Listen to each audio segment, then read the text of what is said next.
Nouveaux invités ce mardi 17 mai 2022 sur le plateau de FHP Direct. Lamine Garbi, nous vous retrouvons. Et Bernard Jomier, vous êtes sénateur, et vous êtes sénateur de Paris. Vous avez également, et c'est la raison pour laquelle également on voulait vous recevoir, vous avez été le président de la commission d'enquête du Sénat sur la situation de l'hôpital et du système de santé. Autant vous dire que vous êtes ici chez vous, ou que toutes celles et ceux qui nous regardent sont intéressés par à la fois vos prescriptions, mais docteur également, votre diagnostic et surtout où va notre système de santé. Alors, où va notre système de santé? Ça voudrait dire que finalement on part d'une situation pas très favorable, il n'irait pas si bien que ça. C'est ce que vous vouliez dire dans votre rapport. Rapport, je le rappelle, que vous avez écrit avec une collègue sénatrice LR. Catherine Deroche, présidente de la Commission des Affaires sociales. Alors, merci pour votre invitation. Effectivement, c'est une vraie question aujourd'hui, parce que nouveau quinquennat aussi, nouveau quinquennat dit normalement impulsion en termes de réforme, et notre système de santé a vécu une épidémie comme il n'en avait pas vécu dans les décennies précédentes, qui l'a profondément bouleversé.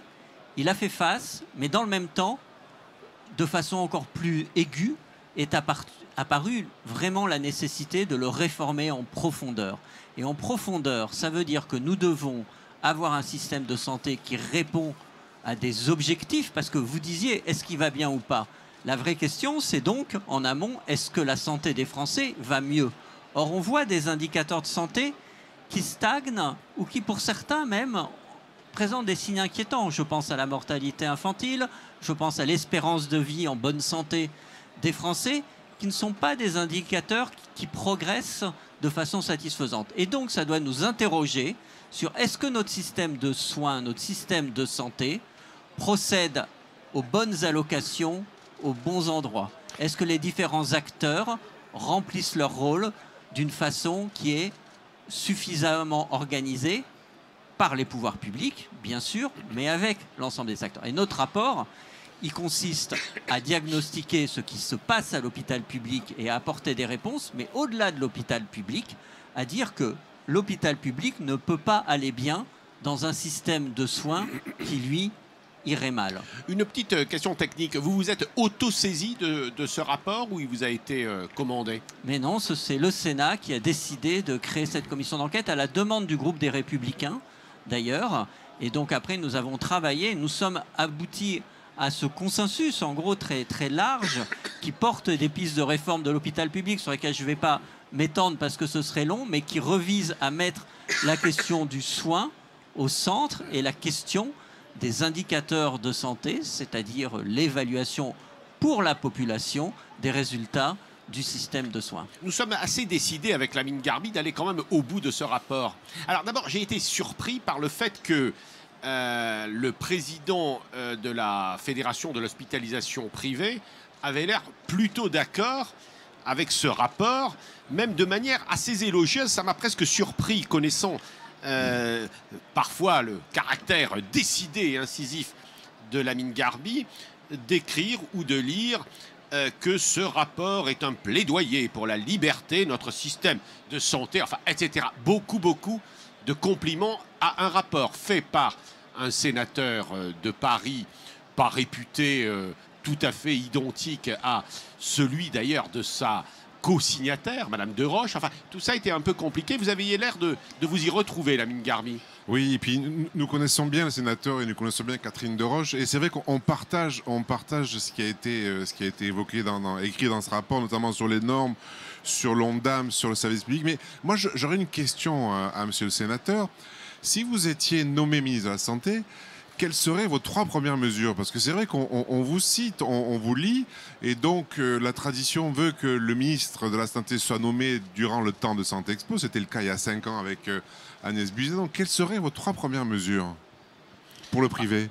Enfin, alors, vous voyez la chute du président. C'était une boutade pour le système de santé. C'est une boutade qui dit quelque chose qui est juste et qui fait que ce rapport, je remercie la FHP de sa réaction à notre rapport, mais vous verrez aussi que les personnels des hôpitaux publics, le collectif interhôpital a aussi réagi de façon positive, parce qu'on n'a pas voulu porter des clivages artificiels.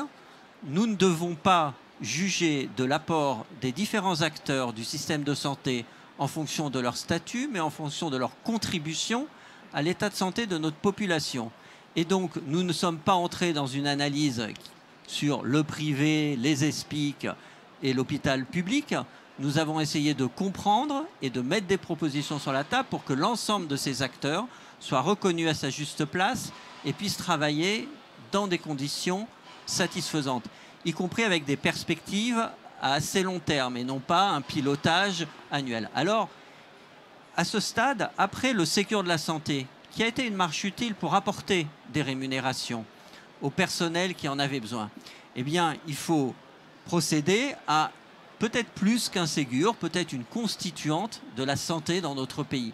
Parce que les grands fondements qui sont les nôtres, qui nous ont permis de construire un système de soins, qui a ses qualités et ses défauts, mais qui a produit quelque chose, construit un hôpital public sur les ordonnances de 58, eh bien, ce système, c'est pas lui faire injure que de dire qu'il nécessite des changements qui sont des changements profonds. Et la crise que nous avons vécue a nécessité de réagir et de la gérer. Et elle a été, je me suis exprimé de très nombreuses fois comme président de la mission d'information Covid du Sénat sur le fait que la gestion par les pouvoirs publics, alors je suis membre de l'opposition, a été moyenne. Elle n'a pas été merveilleuse en France, elle n'a pas été catastrophique.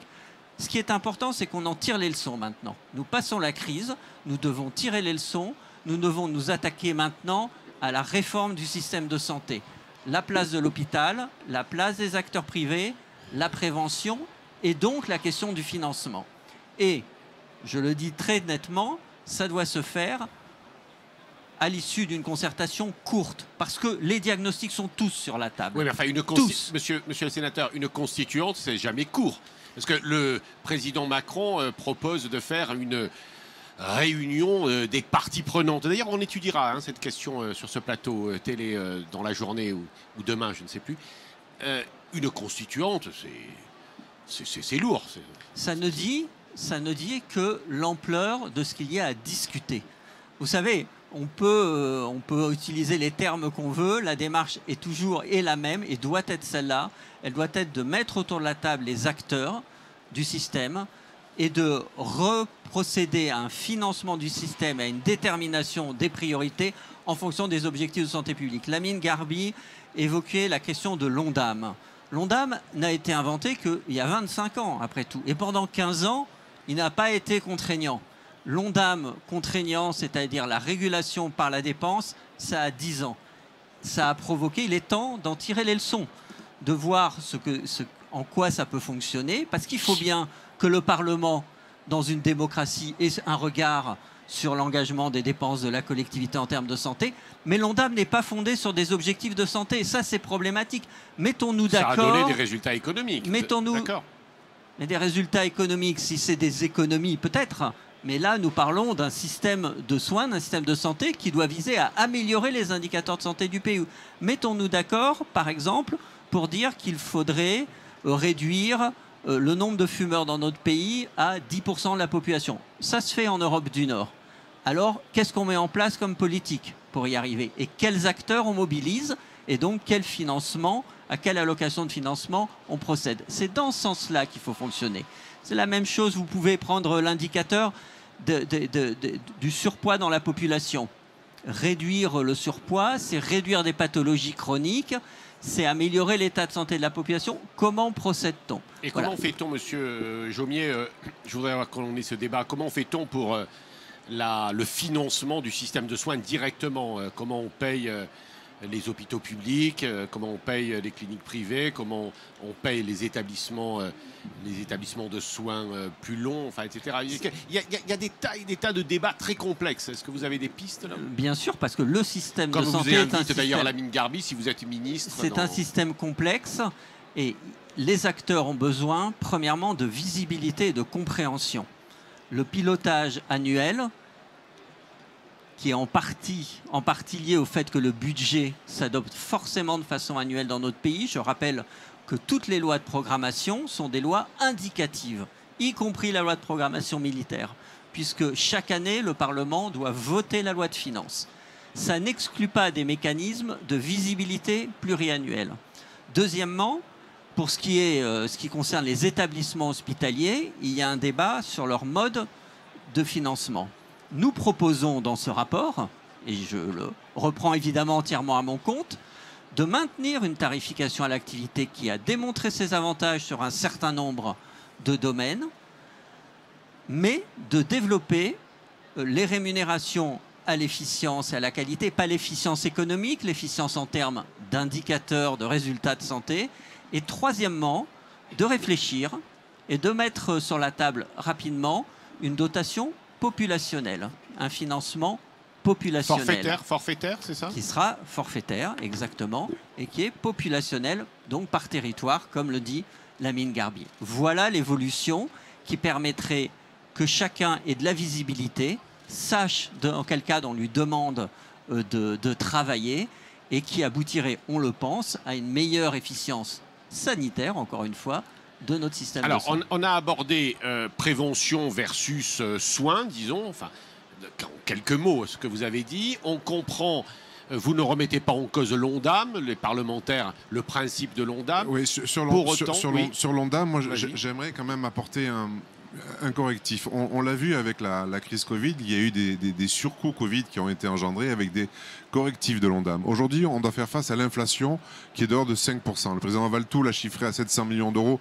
pour les hôpitaux publics, donc ça va arriver à peu près au milliard avec les hôpitaux et cliniques privées. Donc il faudra pendant l'été faire une loi rectificative. Mais c'est lourd, c'est un carcan qui est extrêmement difficile à manier, donc il faudrait plus de souplesse. Vous avez écrit dans votre rapport qu'il faut décloisonner la ville et l'hôpital. Moi j'en rêve. Je rêve que des médecins de chez nous puissent retourner, mais simplement à l'hôpital, simplement, et que les médecins hospitaliers publics puissent venir, quand ils le souhaitent, de temps en temps, à temps partiel, dans nos hôpitaux. Comment le faire? Comment le faire? Comment rendre cette chose accessible? Ça fait des années qu'on en parle et on souffre de ce cloisonnement parce que l'hôpital public pense que nos médecins chez nous sont plus heureux, ils sont soi-disant mieux rémunérés, ce qui est à vérifier parce qu'ils font tout de même un nombre d'heures qui est extrêmement important. Mais voilà, il faut qu'on se parle, il faut qu'on décloisonne, il faut qu'on puisse passer d'un secteur à l'autre, sinon on sera toujours à se regarder en chien de faïence. Et enfin, autre question, monsieur le sénateur, sur la T2A. On est favorable à la T2A, on est favorable à la dotation populationnelle. Par contre, aujourd'hui, nous sommes en garantie de financement jusqu'au 30 juin, c'est-à-dire que notre budget sont garantis. Il faut en sortir au 1er juillet. Une petite musique me laisse craindre que cette garantie perdure encore sur l'année 2022. Et pour nous, ce serait un signal péjoratif parce qu'on doit reprendre le chemin des blocs opératoires. Les hôpitaux doivent se remettre, si je puis me le dire, à prendre en charge des patients hors Covid pour qu'on puisse retrouver un fonctionnement normal. ONDAM, T2A, garantie de financement et puis décloisonnement. Beaucoup de questions, toutes importantes et toutes complexes.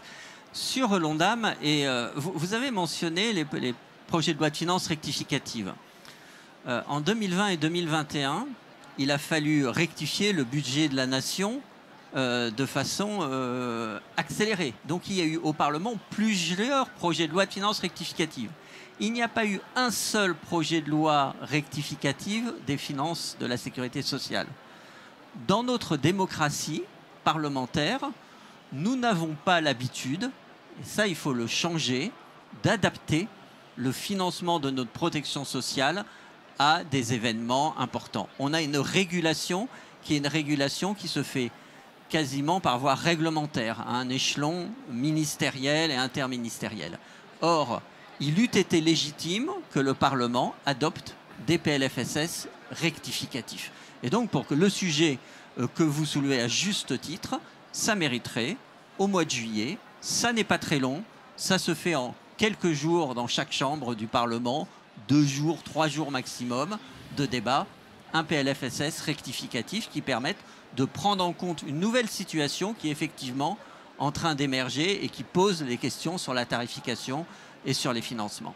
Sur le décloisonnement, mon Dieu, un sujet aussi qui date de plusieurs décennies. Enfin, on a dans notre pays clivé le sanitaire et le médico-social d'une façon excessive. Là aussi, le constat, il est ancien. Donc, on ne va pas reprendre le diagnostic. Il faut absolument qu'on déverrouille, et c'est ce qu'on propose dans ce rapport, et notamment en autorisant de façon territorialisée des pratiques qui soient plus coopératives et qui permettent, pour être très clair, aux professionnels d'avoir des cadres d'exercice qui soient des cadres d'exercice différents. Ils le demandent même. Avec et plusieurs... jeunes... excusez-moi, je vous coupe. Hein, avec plusieurs employeurs Oui, tout à fait. Et ils le demandent eux-mêmes. Et dans les territoires, dans de nombreux territoires où il est difficile d'avoir maintenant une offre de soins, c'est une nécessité absolue. Mais moi, je crois que les mentalités changent. On a tous les trois un âge où on se souvient de la période où le Conseil de l'ordre interdisait quasiment aux médecins d'avoir des cabinets secondaires. C'était interdit, il fallait une dérogation, etc. Bon, voilà, c'est la préhistoire. On n'est pas tout jeune peut-être. Il faut qu'on tourne définitivement. Parlez pour vous, parlez pour vous. On se sent jeune, monsieur le sénateur. On se sent jeune. Ce type de page. C'est mon 25e Sont Expo. Donc, et donc, voilà, on a quand même une mutation, certes réglementaire à faire, mais culturelle aussi. Voilà. Et nous prônons dans le rapport, effectivement, plus d'autonomie, plus de territorialisation et plus d'échanges entre les différents statuts. Qu'est-ce qu'en disent nos amis de la FHF? Frédéric Valtou, il est d'accord pour vous donner quelques-uns de ces médecins? C'est réciproque. On lui une complémentarité. Nos médecins iraient... Et puis ils en rêvent de revenir à l'hôpital public parce que c'est quand même un lieu de formation extraordinaire. Donc ils en rêvent de pouvoir revenir à temps partiel ou de temps en temps sur l'hôpital public. Une dernière question, puis Pascal, je te redonne la parole. Sur le service public hospitalier, on aimerait le transformer en service public de santé ou en santé. Pour qu'on soit vraiment inclus, on en est exclu de ce service public hospitalier. Et c'est pour nous une souffrance exceptionnelle et extraordinaire de se sentir exclu alors que nous avons les mêmes missions de service public, notamment sur les urgences que l'on souhaite prendre de plus en plus. Et les services d'urgence publique qui ferment la nuit, ça nous arrive aussi chez nous. On a les mêmes difficultés. C'est très juste de prendre l'exemple des urgences, par exemple. L'organisation actuelle des urgences, on en voit les difficultés, les problèmes. Il nous paraît, nous avons regardé, même si nous n'avons pas fait un rapport centré sur la question des urgences, mais on a regardé ce qui se passait actuellement dans les tentatives de réforme des urgences. Il est trop tôt pour évaluer ce que les SAS produisent. Mais si vous prenez par exemple l'exemple des CPTS, qui associent des acteurs privés et publics, et tous les acteurs privés, y compris les acteurs privés à but lucratif, les libéraux, et des acteurs publics, il nous semble que c'est vers ce mode de coopération, très ancré territorialement, associant l'ensemble des acteurs, tenant compte des contraintes et des apports des uns et des autres, que se trouvait une base de solution. Mais, et je voudrais surtout insister là-dessus, on ne résoudra aucun des problèmes actuels du système de soins si on ne règle pas la question de la pénurie de soignants. La pénurie de personnel compromet toute tentative de réforme. Un système qui est en pénurie devient un système injuste, il devient inégalitaire et il devient inefficace. Et ça, c'est un défi qu'il faut régler rapidement, parce qu'on a la chance, dans notre malheur de pénurie, qu'il y ait dans notre pays beaucoup de personnel formé. On n'est pas dans une pénurie comme d'autres secteurs où il n'y a pas les personnels formés. On n'a jamais eu autant de médecins en France qu'aujourd'hui. Il y a beaucoup d'infirmières et d'infirmiers, beaucoup d'aides-soignants. Alors qu'est-ce qu'ils font? Il faut redonner sens à leur métier. Il faut comprendre que quand vous avez l'impression qu'on ne régule votre métier que par des questions économiques, qu'on a un cadre qui est un cadre qui est daté, eh bien, tous nous l'ont dit. Et c'est ça la première leçon de ce rapport, c'est que la parole des soignants ou des directeurs d'établissement, l'ensemble, c'est qu'ils ne comprennent plus ce qu'on leur demande, le sens de leur métier, et quand on ne comprend plus, on s'en va. Il faut restaurer une qualité de vie au travail, il faut restaurer du sens. La question des ratios soignants par patient est une vraie question qu'il va falloir affronter. Je ne dis pas que la résolution en est simple, je ne dis pas, mais ce serait un message fondamental envoyé au personnel, c'est-à-dire on reconnaît qu'on ne peut pas passer de 10 patients pour une infirmière, de 8 à 10, puis 12, puis 14, sans que ça ait des conséquences, que ce soit dans le privé ou dans le public, sur la façon dont on exerce ce métier. Alors, toutefois, quand même, vous dites dans votre rapport, d'ailleurs ça c'est assez fort, s'il y a pas assez de soignants par passion ou trop de passion pour des soignants, il y a des risques de maltraitance. Vous allez assez loin. Mais c'est les personnels qui le disent. Nous, vous savez, nous ne sommes que des parlementaires. Nous avons écouté, auditionné toutes les catégories de personnel. Évidemment de l'hôpital public, mais pas que aussi. Mais c'est un rapport sur l'hôpital public. Mais nous avons auditionné les autres. Nous avons auditionné même des soignants libéraux. Ils nous disent tous la même chose. L'un et l'autre, pour que l'on débatte là-dessus, il y a eu quand même beaucoup d'argent avec le dernier Ségur qui a été mis. Qu'est-ce qu'on peut faire de plus ? Est-ce qu'il faut, j'ai dit au risque d'ailleurs d'aggraver les déficits quand même également. Nous avons ici des directeurs d'hôpital qui s'inquiètent des déficits publics, non, monsieur le sénateur? Mais le Ségur de la santé était nécessaire. D'ailleurs, il reste des trous, vous le savez, notamment le travail de nuit et de week-end qui est insuffisamment valorisé. Regardez ce qui se passe en ce moment dans le service d'immuno à l'hôpital Saint-Louis à Paris, mais partout sur tout le territoire, par ailleurs. Et donc, c'était indispensable. Ça n'est pas achevé, mais ça ne redonne pas le sens. Quand vous avez une infirmière qui doit s'occuper de 14 patients, c'est mieux de bien la payer. C'est nécessaire de bien la payer. Mais elle ne peut pas s'occuper de 14 patients de toute façon. C'est ça, ils nous l'ont dit. Ce sentiment de ne plus être bien traitant, de ne plus pas faire son travail dans de bonnes conditions de travail. Si on ne restaure pas ça, c'est tout notre système de soins qui va se dégrader. L'hôpital public est en difficulté, mais ça diffusera tôt ou tard dans les autres secteurs. Vous avez ces mêmes malaises, vous, dans le privé avec... Bien sûr, bien sûr. Et puis les centres de vaccination ont été un appel d'air difficile pour nous en termes de médecins et en termes d'infirmiers, parce que il y a eu un nombre de centres qui était très important, et surtout la rémunération de ces centres.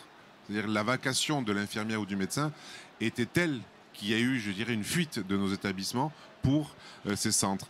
J'aimerais revenir également sur l'inflation des normes, la réglementation et le rôle des ARS. Et peut-être vous avez écrit repositionner les ARS sur un rôle de régulation et d'accompagnement des établissements. Et je rajouterai de proximité. De proximité, parce que nous sommes ardents défenseurs de la fonction régalienne de l'ARS, mais elle manque aujourd'hui tout de même de proximité et de conseil de nos établissements. On se sent quelquefois un petit peu isolé et isolé. J'ai eu la chance, vous le savez, avant de ce travail sur l'hôpital public, d'être rapporteur de la commission d'enquête sur le Covid, où on a regardé de près les rôles des ARS, et on dit la même chose, c'est pas très original dans les deux rapports, ce que vous dites, c'est-à-dire que les ARS doivent être rapprochés pour un certain nombre de leurs missions des territoires. La pandémie a commencé, il y avait dans plus de 15 départements en France, pas de titulaire au poste de délégué départemental de l'ARS. Et quand vous ouvrez le code de la santé publique, il n'y a pas une ligne pour dire ce que fait une délégation départementale d'ARS. Donc, j'ai présenté, et ça a été adopté au Sénat et à l'Assemblée, donc c'est dans la loi, un amendement l'année dernière pour que l'État prenne un texte réglementaire, un décret, pour définir le rôle des délégations départementales des ARS après consultation des associations d'élus. Il faut que les ARS, qui sont nés des ARH, vous le savez, et c'est probablement pas un hasard si, dans la crise Covid, globalement, à part des difficultés ponctuelles ici ou là, mais les ARS, ce rôle de régulation et d'organisation de la réponse hospitalière a été correctement accompli. Par contre, dans la proximité, le contact avec les élus locaux, sans lesquels aucun centre de vaccination ne tournerait et n'aurait fonctionné dans notre pays, sans lesquels l'aide aux populations les plus en difficulté n'aurait pas fonctionné, les masques, etc., etc., eh bien ce rôle-là, les ARS n'ont pas été en état de le remplir. Parce qu'elles n'ont pas été, elles se sont trop concentrées sur ce qu'elles savaient faire et pas suffisamment sur ce que la santé publique commandait de faire. Et la santé publique, ça n'est pas un empilement de normes et de contraintes pour l'ensemble des acteurs, c'est la prise en compte du rôle possible de tous les acteurs, en dehors y compris du système de soins, et c'est à dessein que j'ai mentionné les élus locaux, que je pourrais mentionner les secteurs associatifs. Eh bien c'est ce travail-là qu'il faut faire, plus que ce qu'on adore dans notre pays, un travail d'inflation des normes. Mais ça, c'est notre culture. Hein. On est presque à la fin de notre entretien. Encore quelques dernières questions. Justement, sur le pilotage de notre système de santé, entre les parlementaires que vous représentez ici, le rôle de l'État, le rôle des régions, le rôle des acteurs. Quelle serait, puisque nous nous posons la question, où va notre système de santé? Quelles seraient les orientations que vous pourriez donner? Peut-être que Lamine Garbi va rajouter sur ce mécano institutionnel qui n'est pas anodin, qui est important quand même. Non, on se perd un peu aujourd'hui. On perd du sens, vous l'avez très bien dit, nos professionnels perdent du sens, alors qu'il n'y a jamais eu autant d'argent mis sur ce monde de la santé. Sur le social, on a proposé, nous, à nos organisations syndicales, d'augmenter de 50% les rémunérations de dimanche, de fériés et de nuit. On a eu un accord, enfin une écoute plutôt favorable des syndicats, donc c'est en bonne voie. On ressent cette souffrance, mais surtout ce que je ne m'explique pas, et c'est peut-être ces journées vont permettre d'avoir un éclairage, pourquoi y a-t-il autant de mal-être, alors que c'est vrai, le Covid a été déstructurant, mais ce n'est que 3% des patients que nous soignons chaque année, public-privé, 3%. On a continué à soigner 97% dans des conditions peut-être dégradées depuis des années, mais tout de même, quel espoir pouvez-vous donner, vous qui êtes en charge de la réglementation, de la planification et des lois, quel espoir pouvez-vous nous donner à tous ces soignants qui nous regardent et nous écoutent? Ça conclura peut-être notre Ce serait débat. un sacré manque d'humilité que de penser que je pourrais, par ma parole, redonner espoir aux soignants. Mais ce que je peux dire, en tout cas, c'est que c'est pas le Covid qui a créé le mal-être. Il n'a fait que révéler un certain nombre de situations, mais c'est bien antérieur. Et c'est la difficulté de notre pays à affronter les réformes nécessaires. Alors c'est un mot un peu galvaudé, mais il y a besoin d'une transformation du système de santé parce que, je le redis et je vais conclure là-dessus, nous avons collectivement construit un système de soins dans notre pays. Et il y a un système hospitalier qui a été construit, il y a un système privé, il y a un système de ville avec la Convention qui historiquement a solvabilisé les Français, leur a permis d'accéder aux soins. Ce système a été construit. Mais on s'est arrêté là. On n'a pas construit un système de santé publique. Et donc on ne débat pas, encore une fois, des objectifs et du sens de chacun des soignants. Or, le soin n'est pas qu'une mécanique. Il y a une part de mécanique dans le soin. Quelqu'un arrive, il a la jambe cassée, on le soigne, etc. Bon, on connaît tout ça, les soignants. Mais il y a une part d'insertion dans quelque chose qui est plus collectif et qui est un objectif qui doit être partagé. Et quand on ne partage pas suffisamment une direction politique, un objectif de santé publique, une politique en la matière, alors apparaissent sans cesse des lignes de fracture, des lignes de morcellement, des oppositions des uns aux autres en fonction de leur statut, en fonction de d'où ils sont issus. Et c'est ce qu'on a voulu balayer dans ce rapport. On a refusé d'entrer dans ce type de logique.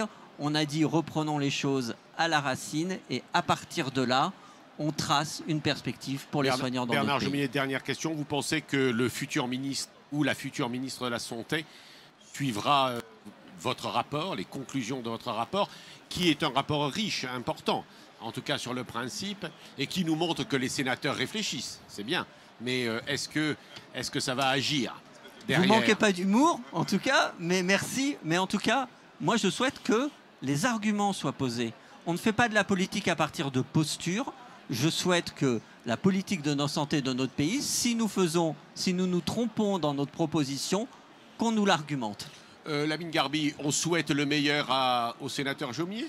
Bien sûr, et le revoir très prochainement. Bien sûr, bon, bien sûr, très prochainement. Bien, voilà, nous attendons. Le jingle de fin, ce mardi 17 mai, nous avons été heureux de vous recevoir.